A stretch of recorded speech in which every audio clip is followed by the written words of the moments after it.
வணக்கம். என் பேர் ஷாம் சுந்தர். நான் ஒரு இது என்னோட 6வது வருஷம் புக் ஃபேருக்கு வர்றது. ஆஹ் இந்த வருஷம் நான் வாங்கின புக்ஸில் இங்கே இப்போ பணுவலை முக்கியமாக வாங்கினது 100 நாற்காலிகள் ஜெயமோகனோடது. கூட சேர்த்து 100 நாற்காலி. அதுக்கப்புறம் இது இன்ஸ்டாகிராமில் ஒருத்தவங்க சஜஸ்ட் பண்ணியிருந்தாங்க, மகளிர் இருந்த வீடு அப்படின்னு கவிதைகள் தொகுப்பு, ஜெயபாஸ்கரன் எழுதுறது. அவங்களே தான் நினைக்கிறேன், அவங்களே சஜஸ்ட் பண்ண, அவங்க பேர் மறந்துச்சு. அவங்க சஜஸ்ட் பண்ணதில் திருக்கார்த்தியல் ராம் தங்கம் என்ற இது வெக்கை பூமணியோடது.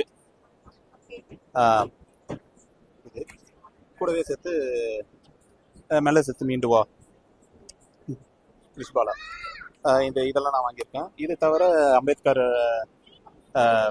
அம்பேத்கரோட புக்ஸ் கொஞ்சம் வாங்கியிருக்கேன். அதுக்கப்புறம் பெரியாரோட புத்தகங்கள், இதெல்லாம் சேர்த்து வாங்கியிருக்கேன். இன்னைக்கே 6 மணி நேரம் ஆயிடுச்சு நாங்கள் வந்து, இன்னும் கூட முழுசாக முடிக்கல. இது வரைக்கும் இனிமேல் ஏதாவது வாங்க முடிஞ்சா பார்த்துட்டு கிளம்பிடுவோம்.